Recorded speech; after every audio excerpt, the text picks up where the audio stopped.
These guys survived the David Kahn era of Timberwolves basketball and live to tell about it. It's Flagrant Howls. Kyle, what a bounce back last night. The Timberwolves, they got a guy fired. That's how much they bounced back last night. And I don't mean to.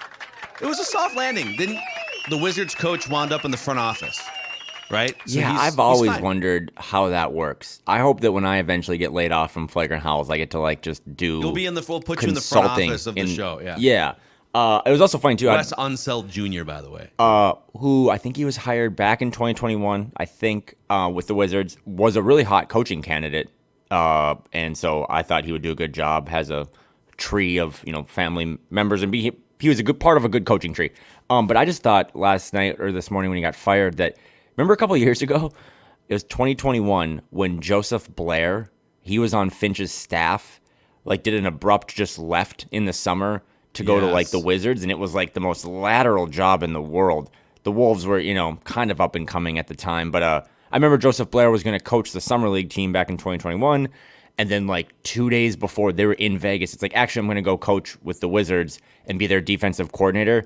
And essentially since then, the Wolves have been really good defensively, and I don't know what Joseph Blair is going to do now, but sometimes the grass is not always greener on the other side. Was that the revenge game against Joseph Blair? Yeah, I bet you that's what everyone came out last night and said. We gotta get this one for Finchy. We gotta beat Joseph Blair.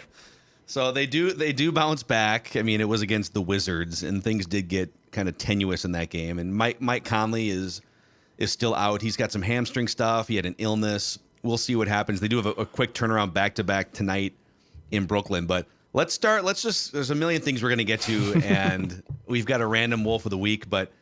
I think the striking thing from yesterday was the pregame. So Chris Finch comes out, and he's had 48 hours to sort of think on what happened at Target Center against Charlotte. My God, the Wolves have only lost 3 home games all year, right? That was one of them, and we talked about it on Tuesday. It was one of the most embarrassing losses considering Cat scores 62. So Chris Finch comes out in the postgame at Target Center and uses the words disgusting and immature. He was disgusted with his team. And then he reflects on it for 48 hours, and he says, in retrospect, I should have at least shined a light on Cat's historical performance. And then they run Cat out on Bally's after the game against the Wizards, right? Okay, this was supposed to happen a couple nights ago, but let's run him out there now to say hi to all the fans at home and make reference to the 62 points. What did you make of just sort of the almost organizational regret about not giving Cat his flowers for breaking the franchise scoring record? Just a lot to think about. So should Finch have felt guilty for that postgame? The reason I'm so pro Chris Finch, I will never understand the X's and O's as much as a Dane Moore or a Jake Painting or a lot of people that listen to this that are fans of the team. But sometimes, and I'm telling you this, man, and Phil, you'll back me up on this, being in locker rooms and actually talking to these guys, it's not always about who can run the best systems. And that might piss you off as a fan. I'm just being honest with you. The best people, the smartest coaches in the league that are geniuses at offense and defense are not always the one that are the head coach. That's how sports work. Doc Rivers keeps getting head coach jobs, not because he's an X's and O's tactician, but because he's been a culture builder and a superstar connector, right? And the thing is, you can't measure that. I always say, how do you go define culture on Basketball Reference? How do you see player relations on Basketball Reference? You can't. But it is such a big thing. And the reason I am always pro Chris Finch is because after a game that one of your players was stat hunting and all of his teammates, I'm not going to use a drinking analogy. I've been scolded about that. But were feeding into this whole thing and not being helpful. The coach came out and called everyone out and was like, that was embarrassing. I believe, I consume this on a daily basis with my friends and my family. It's really important to hear what you need to hear and not what you want to hear. Because this organization, for the longest time, has just been telling their star players what they want to hear. And it's probably why they haven't won a playoff series in 20 years. So Finch comes out after the most embarrassing loss of the season and really gets into them. Well, the problem is, and this is some of the downside of fans like me wanting more national coverage of your team or national televised games, is that they just see the snippets. They just see the video, right? So I don't know if this is true or not, but The post-game questions about kind of like, hey, Finch, you want to provide a little more context on that? I think that's directly tied to what Bill Simmons and Kevin O'Connor were talking about on their podcast, where Simmons came out and, loves to take shots at Minnesota. And he's still pretty bullish on them as a team, but I think he referred to them as knuckleheads, was like, not only did Chris Finch, drive over Karl-Anthony Towns, he, reversed and then drove over him again and reversed and drove over him again like Grand Theft Auto. Like he would run over a person. And started to be like, I think there's some cultural issues there in the locker room and all stuff. And that's kind of dangerous, in my opinion, because that's not true. Like, whatever, the team sucks offensively, right? They can't execute. They have a bad offense. There's a lot of issues that people are bringing up that are true. There's not a locker room issue. That's not a guess. That's a statement. There's not a locker room issue. I agree. So Finch calling him out was necessary.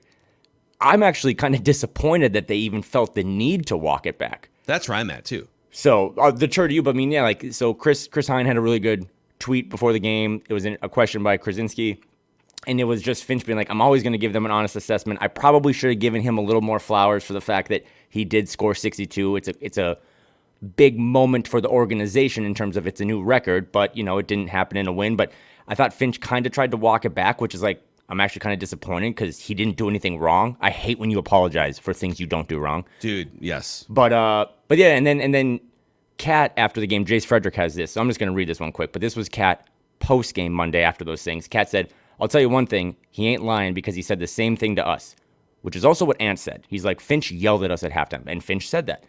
So what you're hearing by him in the post-game is what we're hearing in the locker room. The words he picked today are true. I think at the end of the game, with everything going on and everything, we just have to find a way to be mature and get the job done, and something we've done really well all year. True. And just unfortunate it bit us tonight and cost us a chance to come out here with a win. So I don't think Finch needed to apologize. He didn't really apologize. He walked it back. But if you think this team is immature, and they played the most immature team in the world last night in the Washington Wizards. It is, yeah. I think this is why I'm pro Finch, and some people are, is that he's just going to continue to be kind of bad cop with these guys because he probably sees that they have real growing up to do, and there's two ways to handle that. Coddle them or just tell them like it is, and he tells it like it is, and that's why I stand for him. But so just to unpack some of this. That was a lot. I'm sorry. No, dude. No, don't. See, you just did it. But I did. I took up a lot of time. I did it. No, goddamn. You apologized for something you didn't need to. Look at me. So I didn't hear the Bill Simmons and KOC podcast. You didn't. And I will go back and listen. And I do. I love listen. I think the Ringer basketball stuff is entertaining, and I'm here for it. And they've been largely pro Timberwolves. Yep. But let's go down a path here for a second because, and I'm inferring this from you that they're kind of insinuating, boy, is there some cultural stuff? Is there like some locker room stuff brewing? And I agree that directly on the surface, there's no like power struggle. Anthony Edwards and Karl-Anthony Towns clearly coexist and play off each other really well. I mean, look at the lineup numbers plus minuses when Gobert and Cat are on the court. Like everything, really, like what they need is just a third scorer of some kind. They need some offensive punch. It's not like a cultural thing that's holding them back. But is it weird that Chris Finch felt the need? Like, who was pressuring? I don't think Finch is like scrolling through Instagram and social media. Like, I don't think he's looking at replies and saying, boy, these Bob 62574 on Twitter/X is not happy with the way that I didn't praise Karl-Anthony Towns. What compelled him to feel the need to walk back valid and accurate, spot-on criticism? Yeah, no, that's my question, and that's why I'm disappointed, right? And is that the crack in the armor that, oh man, this team, boy, Karl's personality won't allow for valid criticism, and so I have to incorrectly walk it back to the public. Okay, we're turning this into one of those crime podcasts. So yes, the crime occurs on Monday against the Hornets, and then Finch says what he says, and then Karl and Ant both say like, yep, he was really mad at us at halftime, and we just didn't listen, and then we lost. And then Simmons does, I think, his podcast on Tuesday, right? Everything seems fine. And then Wednesday, they kind of walk it back. So I don't know. That's a great question of like who felt the need.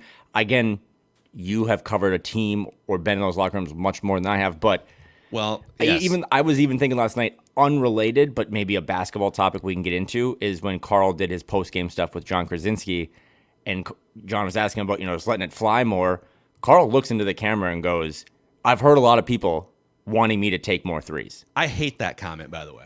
Well, I will just say, first of all, I'm just going to say thank you for listening to Flagrant Howls and the Dane Moore Bay podcast, because that has been something I have been asking for. So, but he's like, this is, I don't know, this is going to devolve into like a cat hate thing here for me. I know it, but even in that moment where they're winning a game against Washington after blowing this fourth quarter lead, when they're stat chasing and he is the guy that's leading the charge, trying to get to whatever milestone. At first, Ant said it was 100.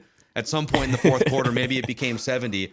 But like objectively, he is one of the greatest big man 3-point shooters in the history of the league. He probably is the greatest 7-foot 3-point shooter in history. Mm-hmm. Yes, he should be taking a lot of threes. I think he took 10 of them last night, or whatever it was. Like, he should be taking 7, 8, 9, 10 threes every single night, objectively, strategically.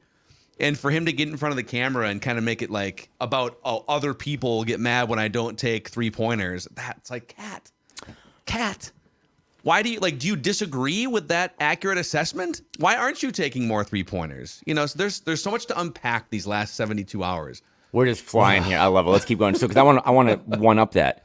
I kind of see that. I kind of see your point, right? Like, if I had deemed myself the greatest podcaster of all time, which is only something I'd say privately, I should be doing a lot of podcasts. So if you kind of announce yourself as the greatest shooting big man of all time, you should shoot more from three, because as Phil just said, you're really good at it. He's shooting less than last year, mm-hmm. and he's shooting a lot less than like 5 years ago from three, just statistically. And very small sample size, but in the last 2 games, he's taken 25 threes. Now, that Hornets game is a very big outlier for 1,000 reasons, but I will say, too, the offensive numbers are kind of starting to tick up, and that was one of the things that if Karl was listening to these pods, we were saying, like, maybe just what we said it last week, you and I, maybe 3 less Ant ISOs and 3 more Karl threes could just kind of unstagnate this offense. To the Karl stuff in general, the post-game stuff, I can see it and I cannot see it. I also saw there was like a kind of a viral tweet about 4 or 5 people quote tweeting the video of Karl and John speaking, and Karl's in a great mood. They won. Karl's really excited to see John, who is normally doing athletic stuff, and he's kind of moonlighting for Bally's and stepping in. I wanted to ask you this, but I don't want it to be like confrontational. It's just a question I have in general, and I pose it to the audience in the comments and all that stuff. What do you think the worst thing Karl-Anthony Towns, or the most frustrating thing Karl-Anthony Towns has done since he was drafted by the Timberwolves?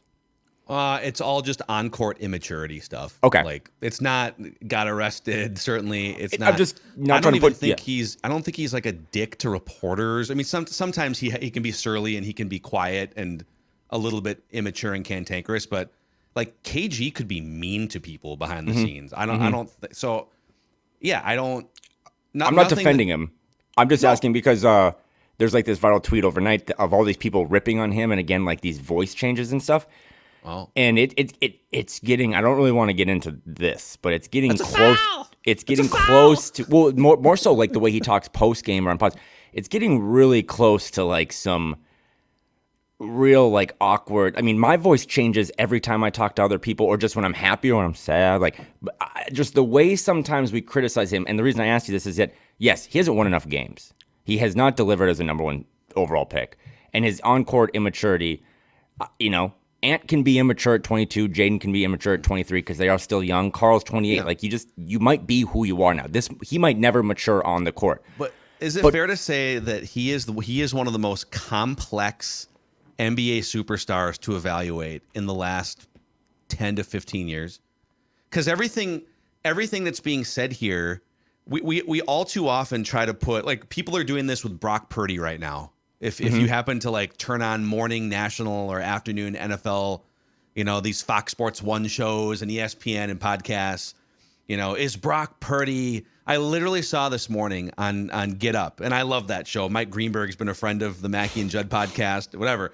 But it is like, they were literally asking a question.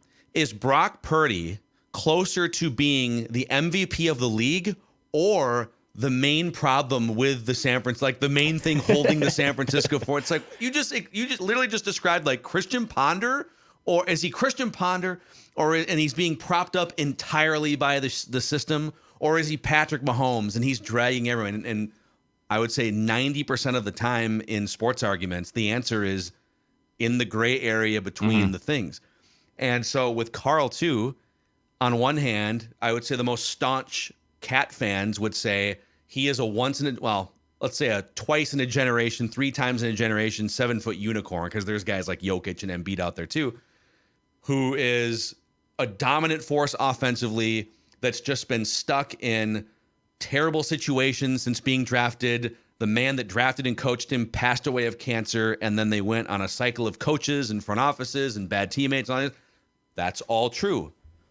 And over here, but a lot of those people would say, therefore, you can never criticize him. And anyone that criticizes him is mean and is garbage and doesn't know ball. But then on the other side, the criticisms are, boy, he is a foul machine who seems really immature for being 8 years in the league when it comes to controlling his emotions, knowing exactly like what spots to get to in key moments without committing offensive fouls.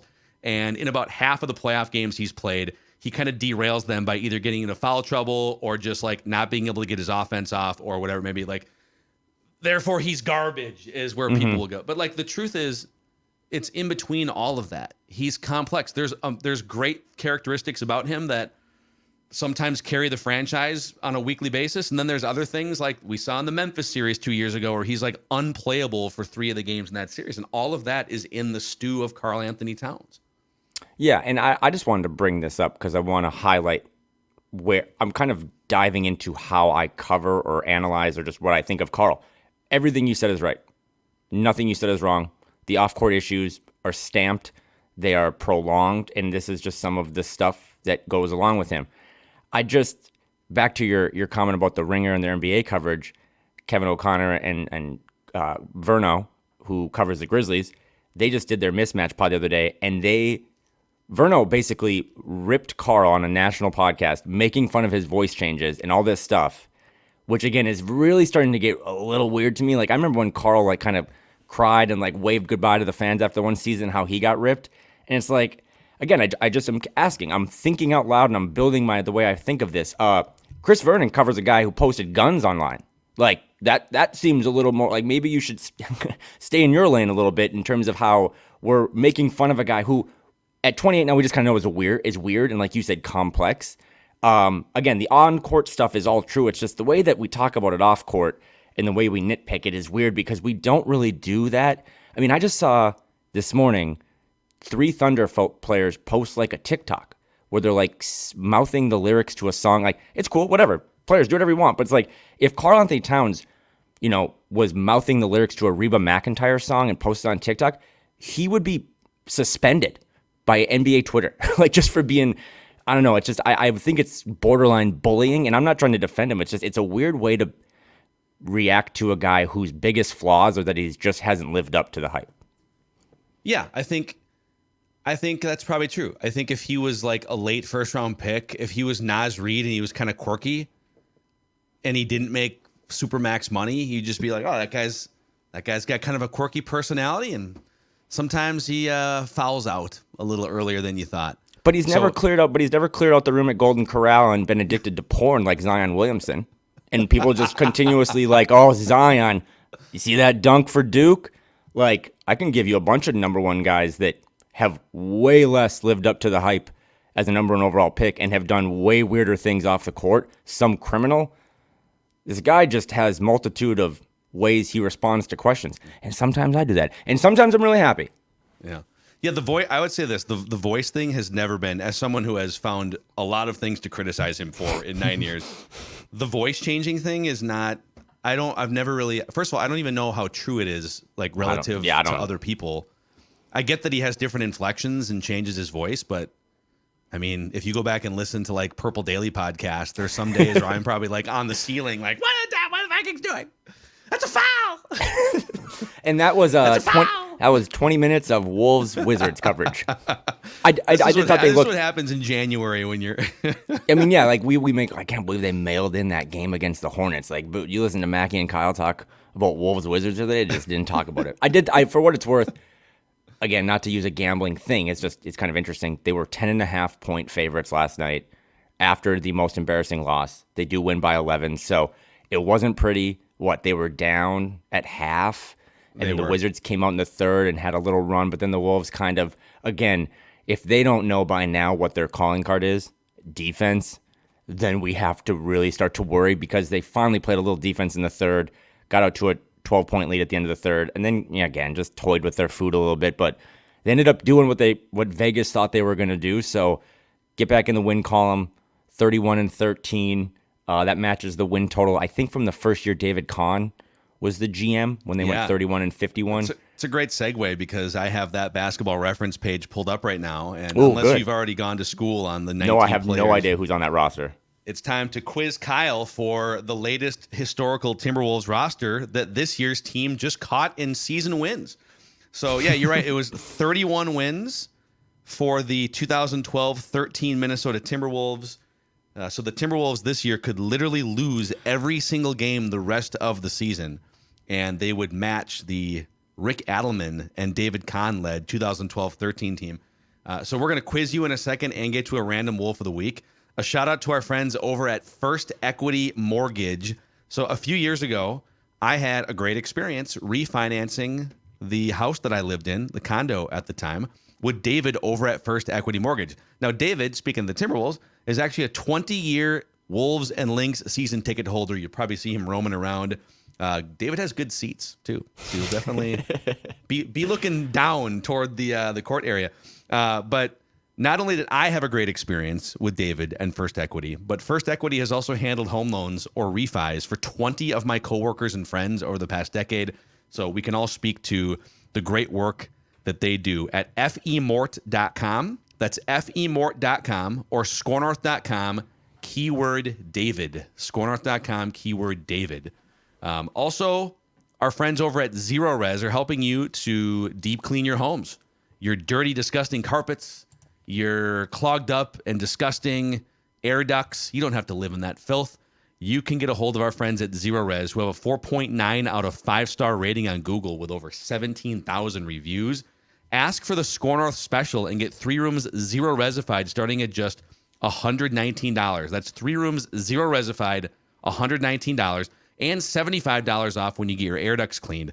Ask for the Score North special at zeroresminnesota.com or 952-0res. Spell it forward or backwards. It spells the same. Zero Res. Quick housekeeping note, because I said this wrong. The 2012-2013 team that we're about to talk about, that was David Kahn's last year.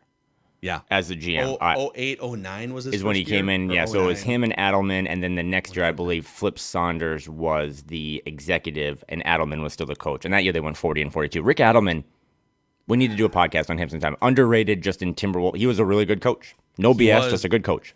He was, but they had, it was, I wish we would have had like 10 years previous Rick Adelman, because he was like kind Kings Adelman, yeah. It was kind of a retirement job for him, and they had some teams in that era that were really good, and it wasn't that year, because this might have been the year that they had a couple injuries, but they had a team that was like 5th in the West in point differential and missed the playoffs and finished below 500. Like they were projected to win 50 games with just their net point differential, and they finished 8 games below. So they had some talented teams in that era, but they couldn't quite get to the playoffs. So 19 players played at least a game for the 2012-13 Timberwolves. How many of those 19 can Kyle name?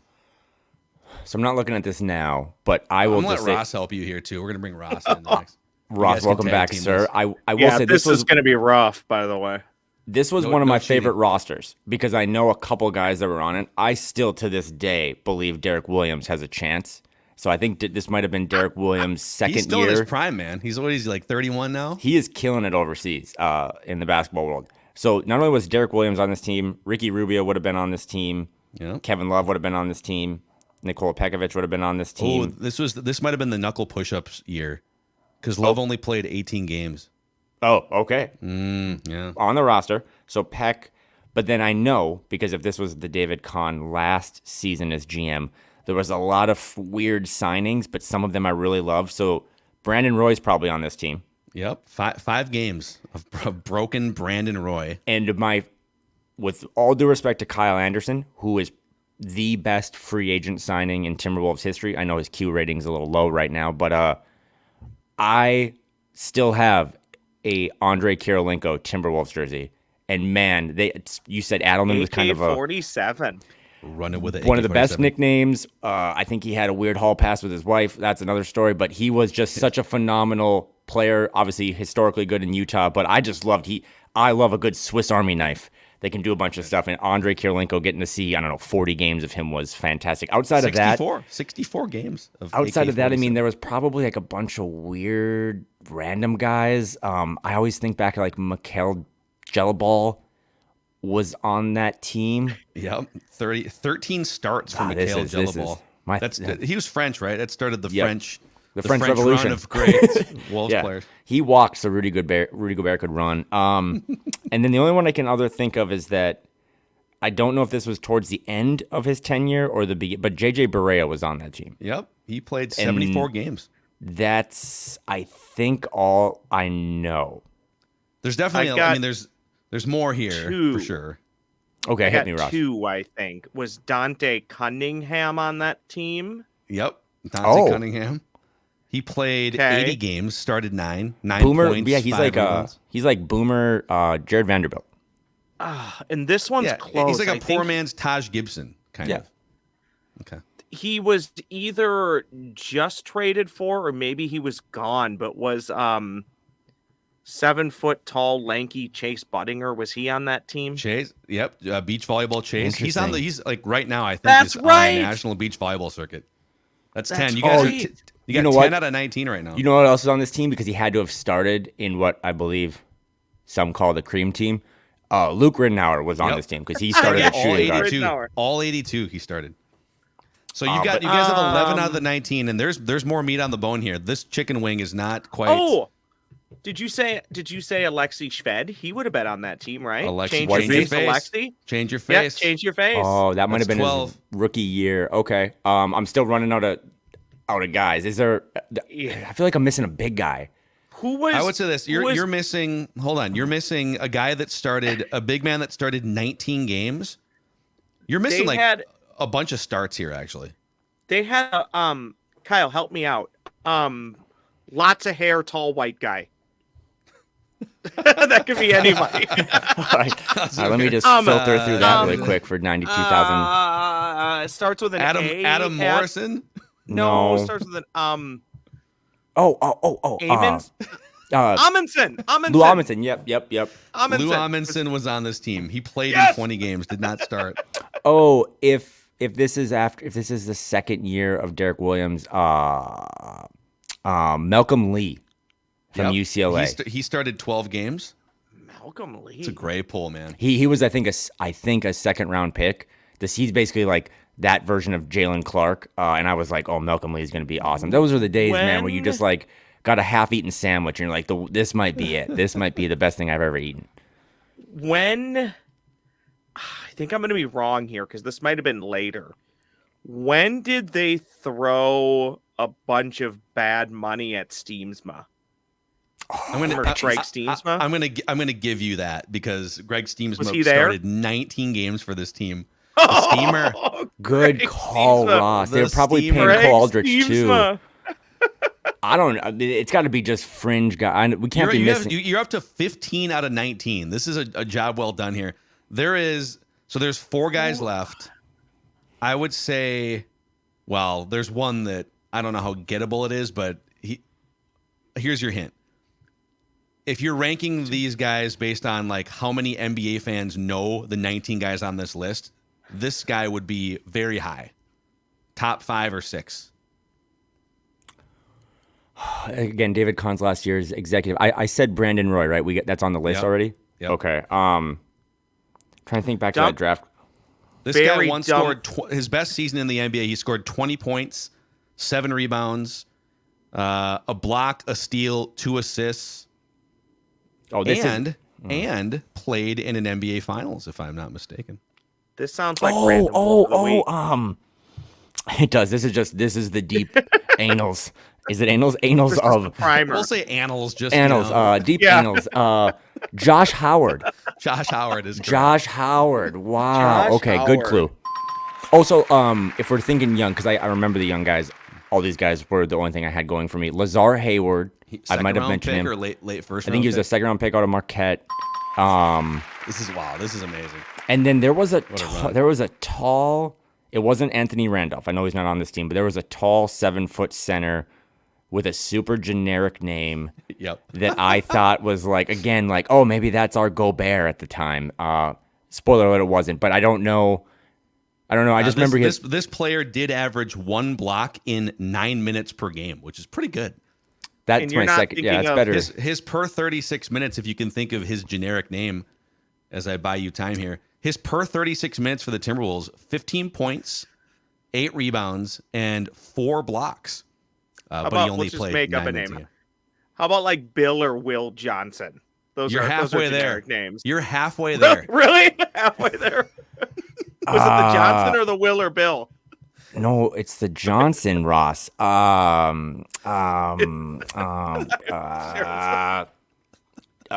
Chris Johnson, Titans running back. But yeah, Chris Johnson, CJ2K from the Tennessee There's Titans. one left. Can you get the last guy? The 2012-13 Timberwolves. Can you get the last one? Have we named anybody yet who wasn't on the team? I think I'm more impressed by No, you are that. 18 for 18 right now. There was. There's one guy left. He played in 4 games. He played a total of 20 minutes. And in those games, he went 0 for 9 from the field. Well, it's not Mike Miller, but Mike Miller somewhere is happy about that performance. He previously played for Memphis, Clippers, then Italian Pro League, D-League and Chinese Pro League, and then the Rockets. And then he went to a Turkish Pro League, the D-League, and then at age 30, closed out his career with 20 minutes with the Timberwolves. He was a guard, point guard, shooting guard. Sounds like the reincarnation of Shane Heal, now our favorite random wolf of the week. The best 3-point shooting player in Timberwolves history who averaged 2 points a game. And Kyle, I don't know, when did you move to the Pacific Northwest, Kyle? 9 years ago. Oh, I think he's a coach. You guys might have crossed paths. Oh, I think because I tweeted that the Wolves traded me for him. He's from Portland. He went to UW, went to Garfield High School. Will Conroy.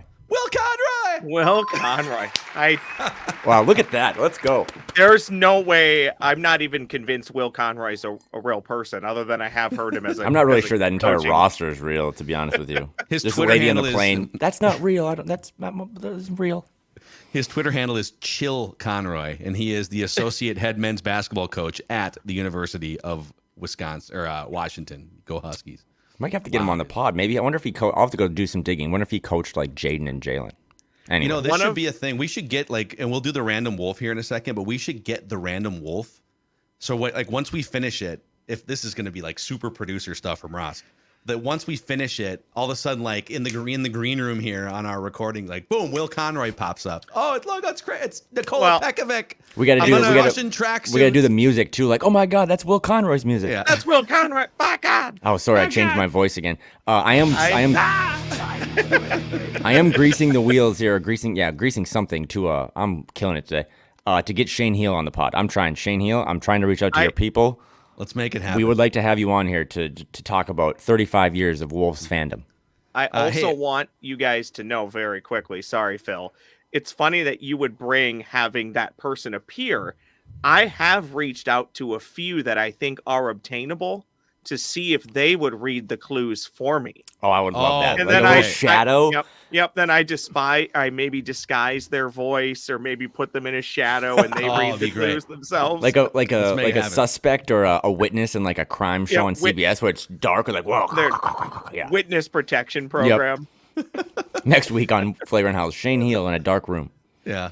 Okay, let's do random wolf here. I have like 5 or 6 minutes here just for timing wise, so I might have to rifle off my guesses quick. Ross is going to throw out a series of clues, And Kyle and I get up to 3 strikes. So we can throw out guesses whenever we want to. If one of us hits a third strike, the other person wins automatically. Kyle has a 6-3 lead in the 9 that we've done so far. The last handful of random Wolves are Robert Covington, Greg Smith, Shane Heel, Omri Caspi, and Bobby Jackson. So, Ross, the floor is yours. All right, gentlemen, this Wolf of the Week did not play college basketball in a power conference. So keep that in mind. He did not play college basketball in a power conference. So he played in the Big Ten? Anyway, keep going. I have a guess. Well, okay. No, you don't. Go. If I get this after 1. If you get this after 1, I quit. Is it Michael Olowokandi? It is not Michael Olowokandi. Oh. You just wanted the dance music with all his Pacific. Can you go to Pacific? I want to say. Okay. This Wolf of the Week is 35 years old. Love that clue. This Wolf of the Week is 35 years old. Okay, so carry the fist. Try to do some math here.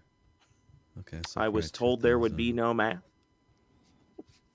This Wolf of the Week, gentlemen, still in the National Basketball Association. I love when it's eerily silent. That's my favorite part because I know the wheels are turning. I mean, there's probably only like 3 or 4 guys that could be options. I think people love this bit, and I love them. They're like, I'm screaming it in the car. Someone knows who this is, and I'm like, already, 35. Yeah. Who's a random Wolf? Shake Milton? No, he won't be here. Anyway, this actually finally playing again. This Wolf of the Week was his state's Mr. Basketball in the year of our Lord, 2007. Again, this Wolf of the Week was his state's Mr. Basketball. Blake Hoffarber. No, I'm just 2007. Minnesota's real miracle man, Blake Hoffarber. All right, this will start to narrow it down for you, gentlemen. This Wolf of the Week drafted in 2008. Derrick Rose. Good job, Phil. Is it Derrick Rose? It's Derrick Rose. Let's go! Whoa. Let's go! Whoa. Derrick Rose. Well done. Okay. And just to be clear, I got a little Memphis. and I got a little terrified when I read that question. We would still, even in today's college basketball, view Memphis as not in a power program, correct? You're good. Yep. That was the Conference USA, I'm pretty sure. He wasn't as random to me, so I guess because we've really pulled out the Shane Heels and Omri Caspies, but Derrick we've Rose graduated from Omri Caspi and Greg Smith to Derrick Rose over the past month. Yeah, Derrick Rose, the algorithm has been a lot more kind the last few weeks because you've had Robert Covington, Rocco, as the kids like to call him, and now Derrick Rose. So wow, Kyle, this is the first back-to-back wins for old Macadac here. All right, good work, hopefully Phil. you get your confidence back. That was a really good, well put together one. 35, still in the league. Actually, ironically, playing for Memphis now, the Grizzlies. Hey, I know we got to go. We got to wrap this up. And again, everyone who listens, thank you so much, and like and subscribe. Just throw it out there so I can think about it, but we're not going to do any talking about it. Just throw out. Give me the topic of the reckless speculation. Oh, that's right. Just give me about that. Okay, we'll burn it down. I will say, since we've been playing guessing games for like the last 20 minutes here, this potential Timberwolves trade target played in his first game of the season last night. This potential Wolves trade target played 11 minutes, came off the bench, knocked down 3 of his 4 shots, dished out 3 assists and 3 rebounds in those 11 minutes.